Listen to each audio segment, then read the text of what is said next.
Assalamualaikum warahmatullahi wabarakatuh. Salam sejahtera bagi kita semua. Om Swastiastu, Namo Buddhaya, Salam Kebajikan, Rahayu. Ini Mas Menteri Nadiem Anwar Makarim. Hari ini merupakan hari yang sangat istimewa. Selain bangsa Indonesia memperingati Hari Pendidikan Nasional, hari ini juga saya berkesempatan melakukan podcast dengan Bapak Presiden RI Joko Widodo. Apa pesan-pesan Bapak Presiden di hari yang penuh semangat ini? Langsung saja saya menyapa. Selamat sore Pak Presiden, apa kabar Pak? Alhamdulillah, kabar baik, sehat, yang paling penting. Alhamdulillah. Pak Presiden, sebelumnya kan karena kita sudah melakukan tes PCR, kemudian kan sudah ada pembatas ini sesuai protokol kesehatan. Kita boleh ya Pak buka masker? Izin untuk podcast ini. Terima kasih Pak. Terima kasih Pak Presiden. Izinkan saya menanyakan pertanyaan yang pertama nih Pak. Hari ini kan Hari Pendidikan Nasional Pak Presiden. Apa makna Hardiknas ini bagi Bapak? Semangat Ki Hajar Dewantara. Ini yang kita harus ingat semuanya. Bahwa pendidikan itu haruslah memerdekakan manusia. Beliau menyampaikan itu. Dan itu kita harus ingat semuanya. Karena bagi Ki Hajar Dewantara, pendidikan harus memerdekakan kehidupan manusia. Kemerdekaanlah yang menjadi tujuan. Jadi kita di Indonesia dengan berbekal pendidikan, semua orang boleh menjadi apa saja. Ini juga penting, perlu digarisbawahi. Tapi selain itu harus juga menghormati kemerdekaan orang lain. Untuk itu saya mau mengingatkan berhubung hari ini adalah hari pendidikan nasional, agar sistem pendidikan Indonesia sekali lagi haruslah memerdekakan manusianya dan membangun jiwa dan raga bangsa. Coba saya ingin juga bertanya pada Mas Menteri, apa filosofi Ki Hajar Dewantara yang terkenal di dunia pendidikan? Tentunya filosofi Merdeka Belajar Pak Presiden, itu yang Pak Presiden baru saja jelaskan. Tapi ada juga satu lagi yang pakai bahasa Jawa, ing ngarso sung tulodo, ing madyo mangun karso, tutwuri handayani. Nah ini yang artinya yang di depan memberi teladan, di tengah memberi bimbingan, dan di belakang memberi dorongan. Jadi sebenarnya esensi dari ini adalah jiwa kepemimpinan dari pendidik itu luar biasa pentingnya. Konsep gotong royong yang sudah kita buahkan dalam profil pelajar Pancasila itu sebenarnya arah Merdeka Belajar Pak Presiden. Jadi tadi apa? Ing ngarso sung tulodo, ing madyo mangun karso, tutwuri handayani. Saya kira semua kita harus ingat mengenai ini. Betul, betul. Jadi bisa kita gunakan sebagai analogi sekolah Pak. Sekolah-sekolah di depan yang sudah lebih maju, sekolah-sekolah penggerak misalnya, mereka yang memimpin dan melihat menjadi teladan. Sekolah-sekolah di tengah, mereka membimbing kelasnya mereka, melakukan transformasi di dalam. Dan sekolah-sekolah yang mungkin masih di belakang, itu diberikan dorongan dan mereka harus meminta ke dinas, ke pemerintah untuk bantu mengupgrade saya. Jadi itu salah satu filsafat gotong royong, tapi ekosistemnya Pak yang dikuatkan. Jadi menurut saya itu yang terpenting. Tapi menurut saya Pak Presiden, saya sangat setuju sama Pak Presiden bahwa kemerdekaan berpikir, kemerdekaan berkarya, kemerdekaan bertanya, pertanyaan-pertanyaan sulit, itu yang impian kami ya Pak untuk di kelas-kelas kita, sehingga anak-anak ini bisa merdeka dalam menjadi apapun yang sesuai dengan minat dan bakat mereka. Gitu Pak. Sekarang kita dalam situasi pandemi nih Pak Presiden. Apa yang menurut Pak Presiden menjadi tantangan dalam mewujudkan pendidikan yang memerdekakan itu? Ya ini kalau kita gunakan cara-cara lama, ya pendidikan tidak bisa jalan di era pandemi ini, nggak akan bisa. Perlu cara-cara baru. digital, hybrid ini, dan kita harus harus cepat adaptasi, harus adaptif, kreatif, dan ada inovasi-inovasi terus. Situasi pandemi seperti saat ini tidak hanya dihadapi oleh Indonesia saja. Semua negara mengalami, lebih dari 215 negara mengalami. Dan pandemi ini mengubah secara drastis kehidupan kita. Dan untuk memutus penyebaran COVID, kita juga sudah memutuskan untuk pembelajaran jarak jauh, pembelajaran yang dilakukan secara daring. Dan tantangannya adalah bagaimana memastikan pembelajaran dapat tersampaikan dengan baik, terutama untuk yang pendidikan dasar. Dan ini guru-guru dituntut betul-betul untuk kreatif dan inovatif. Dan kondisi pandemi ini harus juga kita manfaatkan untuk mengevaluasi, mengkoreksi total dunia pendidikan kita. Pandemi juga jangan menjadi penghalang untuk mencapai kemajuan, dan saya sangat berharap cita-cita untuk mencapai SDM unggul itu tidak berhenti, agar pendidikan yang berkualitas bagi seluruh rakyat Indonesia ini benar-benar dirasakan oleh rakyat kita dari Sabang sampai Merauke, dari Miangas sampai Pulau Rote, semuanya merasakan. Sebenarnya banyak sekali Pak Presiden hal-hal yang sebelumnya intuisi kita sudah merasakan perlu ada perubahan di pendidikan, tapi karena pandemi ini itu menjadi jauh lebih jelas.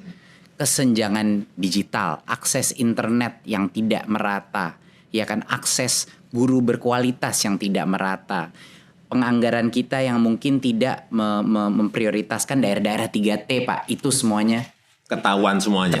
Ketahuan semuanya, kelihatan semuanya karena pandemi ini. Betul. Dan ini menjadi koreksi kita dan menjadi bahan evaluasi kita untuk kita perbaiki. Betul, Pak Presiden. Dan kita juga udah melihat, Pak Presiden, belum pernah kita melihat jumlah guru yang hari ini terpaksa untuk mempelajari berbagai macam platform pendidikan. Itu kalau tidak ada pandemi nggak mungkin, Pak. Bisa 10 tahun kita mencapai itu. Tapi karena pandemi, jumlah guru dan orang tua yang belajar teknologi, Pak, luar biasa. Dan mereka sekarang mengakses seminar-seminar online kita, partisipasinya semuanya memecahkan rekor-rekor.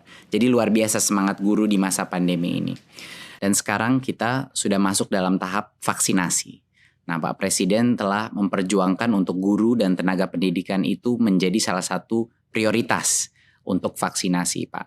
Tapi apa saja menurut Pak Presiden mengenai vaksinasi ini agar kemajuan pendidikan ini tidak terhalang? Apa menurut Bapak?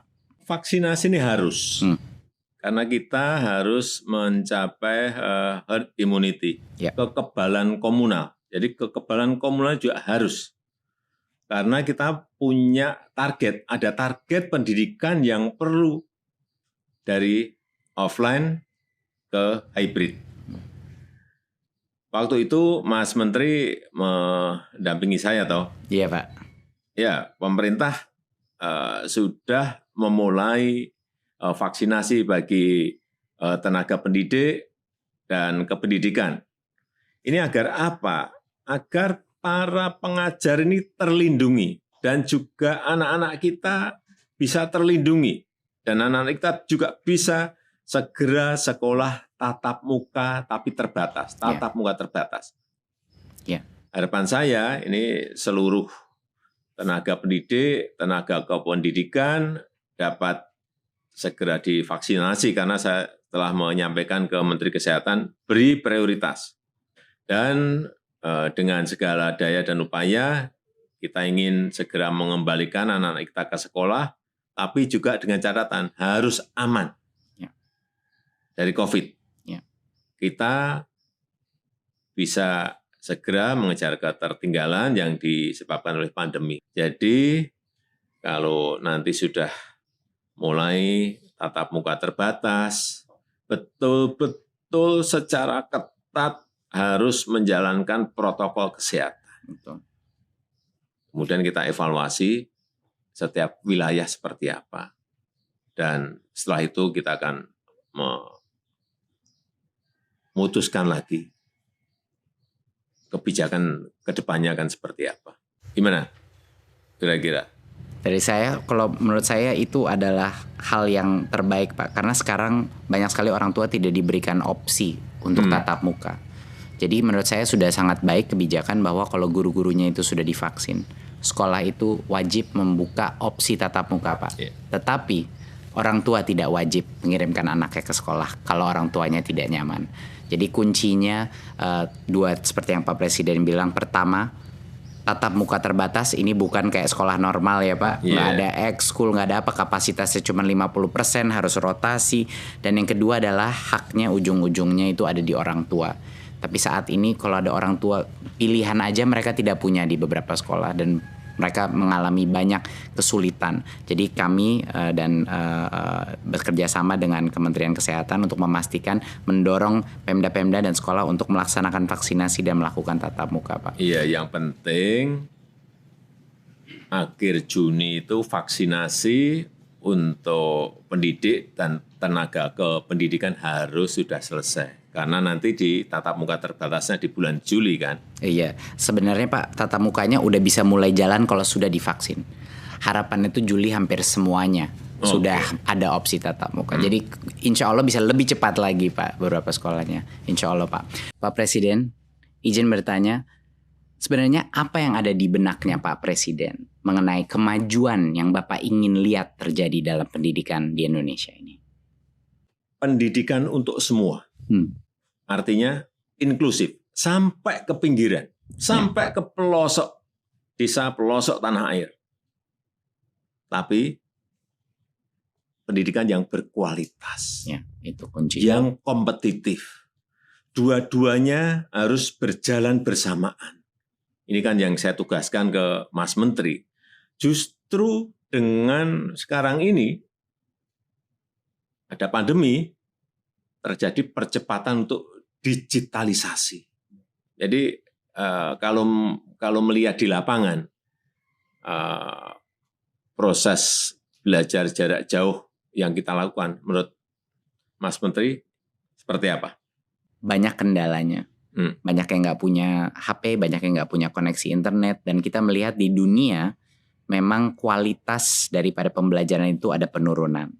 Tapi hal yang dipelajari para guru-guru dan anak-anak mengenai platform-platform digital ini menjadi suatu kesempatan emas bagi kita Pak Presiden untuk mengikuti perkembangan itu dan menggunakannya untuk transformasi pendidikan seperti yang Bapak bilang, hybrid. Walaupun anak udah kembali ke sekolah, nanti berbagai macam platform teknologi akan meningkatkan kolaborasi antara guru, orang tua, dan murid dengan cara-cara yang belum bisa kita prediksi, tapi kesempatannya banyak sekali Pak.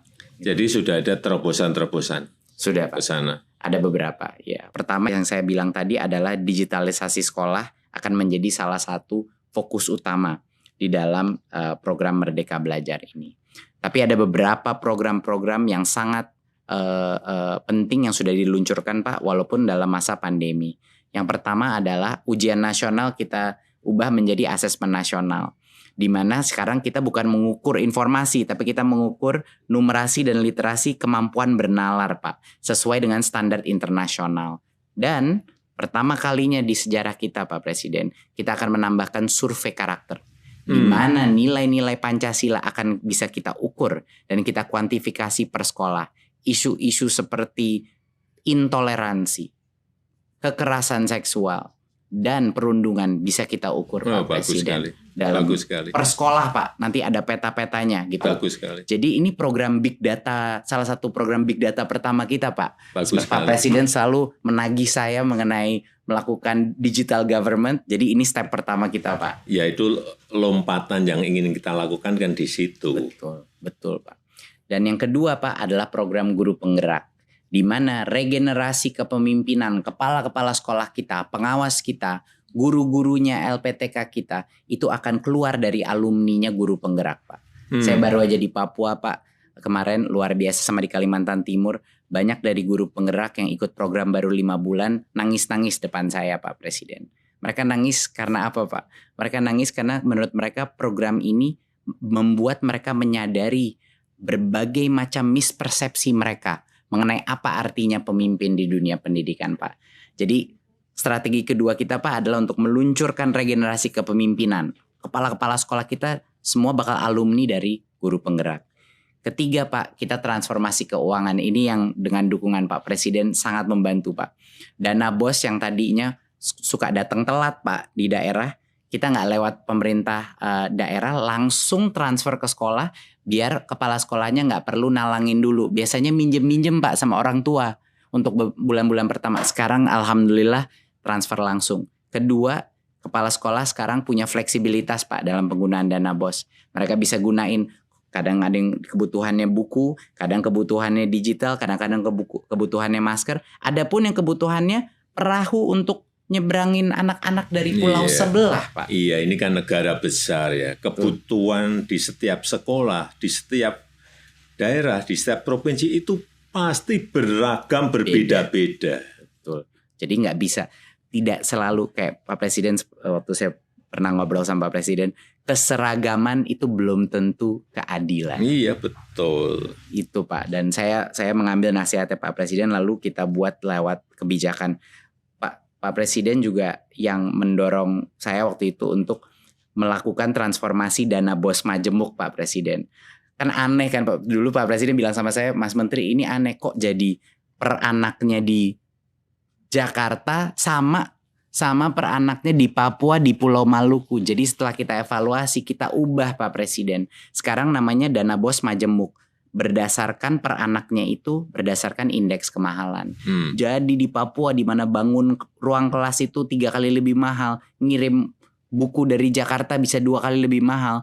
Sekarang Pak, anak-anak di kepulauan di Maluku sama Papua naik dana BOS-nya 40% sampai dengan 100% Pak Presiden. Ya itu yang namanya keadilan. Betul. Belum tentu keseragaman adalah keadilan. Bagaimana sekarang Mas Menteri mengenai infrastruktur dan teknologi untuk sekolah? Digitalisasi sekolah Pak. Tentunya bekerja sama berkoordinasi dengan Menkominfo Pak untuk memastikan bahwa sekolah menjadi prioritas untuk koneksi internet Pak. Dari Kemendikbud kami sedang mempersiapkan program distribusi laptop terbesar Pak yang pernah terjadi. Sehingga anak-anak kita dan guru-guru kita akan bisa mengakses ya, dan tentunya dengan proyektor dan juga dengan wifi router. Kapan itu? Harapannya dalam 1-2 tahun ke depan banyak sekali sekolah kita, puluhan ribu sekolah kita akan menerima paket-paket laptop Pak.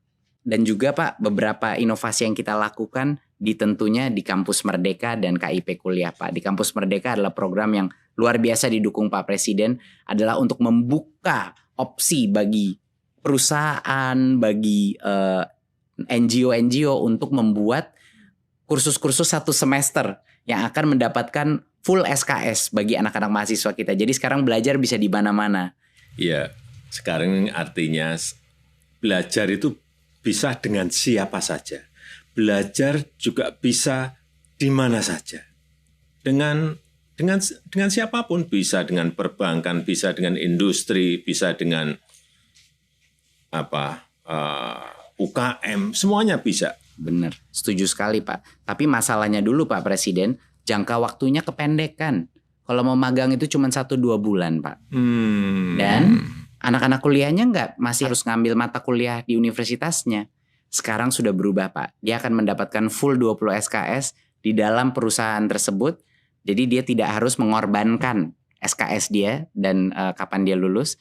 Dan juga disubsidi oleh pemerintah biaya gajinya itu mahasiswa, biaya uang transportnya itu disubsidi Pak oleh pemerintah. Jadi ini kesempatan yang sangat besar bagi perusahaan juga untuk menambahkan talentanya. Itu Pak kira-kira. Inilah perubahan, inilah transformasi yang kita inginkan.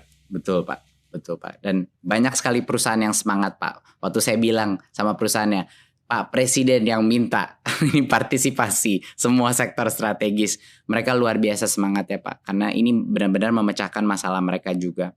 Yang kedua Pak adalah KIP Kuliah. Yang kemarin KIP Kuliah baru saja kita melakukan perubahan bahwa sebelumnya KIP Kuliah itu cuma 2,4 juta Pak per anak. Masalahnya adalah di prodi-prodi yang sangat baik kualitasnya, ada banyak yang UKT-nya di atas 2,4 juta, Pak. Jadi banyak sekolah-sekolah kita diskriminasi terhadap anak-anak penerima KIP kuliah karena rugi universitasnya. Nah, barulah kita ubah kebijakannya sehingga kalau prodi A itu bisa sampai dengan 12 juta, Pak. Untuk prodi B bisa dengan 4 juta. Jadi ya ini persis sama seperti yang Pak Presiden bilang tadi, kesetaraan belum tentu keadilan. Iya, betul. Sehingga sekarang anak-anak dari Papua atau dari Maluku yang mau masuk ke dalam program yang mahal, misalnya Fakultas Kesehatan, dia bisa tanpa diskriminasi dari universitasnya Pak Presiden. Itu kira-kira Pak, beberapa hal yang memang sudah mendapat dukungan dari Pak Presiden. Bagus. Saya boleh tanya Pak Presiden ke Bapak, tipe pelajar apa sih Pak Presiden ketika masih sekolah dan waktu kuliah dulu Pak? Kalau saya orangnya memang waktu entah itu di SD, SMP, SMA, kemudian di universitas memang tidak mau kalah. Artinya gini, kalau saya melihat teman saya misalnya malam belajarnya 1 jam, saya tahu dia belajarnya 1 jam, saya belajarnya 2 jam. Gitu. Habis subuh misalnya teman saya belajar 30 menit, saya 1 jam.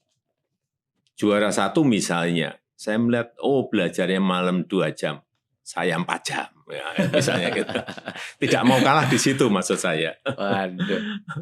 Kenapa saya seperti itu? Karena dengan belajar kita bisa mewujudkan cita-cita. Tapi juga saya aktif, tapi aktif utamanya di pecinta alam. Jadi saya memang senang dan juga bisa belajar di mana saja. Belajar kan tidak hanya di kampus, tetapi di alam pun kita bisa belajar. Dan pendidikan yang kita peroleh di luar ruang kelas itu juga sama pentingnya dengan pendidikan yang kita terima di dalam kelas. Betul. Kadang lebih penting, Pak. Kadang bisa lebih penting. Bisa lebih penting, iya. Pak Presiden, ada hal khusus nggak yang dulu dilakukan Pak Jokowi ketika masih menjadi pelajar dan mahasiswa yang manfaatnya itu sangat terasa hingga saat ini ketika menjabat jadi presiden, Pak?